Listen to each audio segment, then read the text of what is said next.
During my undergraduate studies, I began to notice this trajectory of education as primarily more impartation of knowledge, transfer of data, and that especially became acute with the rise of online education. I really had a transformational experience when I moved to the University of Oxford in 2009 and began to experience a different model. It's really a very old model, a very ancient model. I just had never been introduced to it. I remember walking into Oxford my first day, walking around town, wondering where is the University of Oxford. I finally asked this lovely lady, can you tell me where the University of Oxford is? And she said, are you American? And I said, yes, I'm American. She said, well, do you know what college you're at?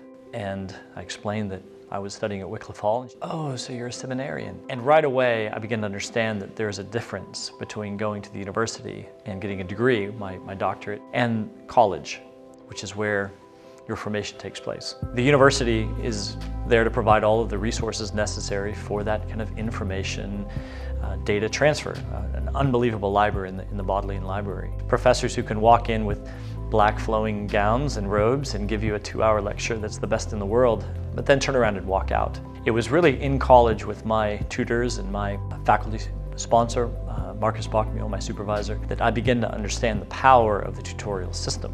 1-on-2, 1-on-3, in Marcus's offices, up at the Kilns, up at C.S. Lewis's old house, back at Magdalen in Lewis's old offices. As a group, 1, 2, 3 people, we began to really push into each other, shape each other, and ask the tough questions. Create the space where I wasn't just one of 200 students in a classroom sitting there taking notes, but really being sharpened and shapen. It's not just about your tutorial.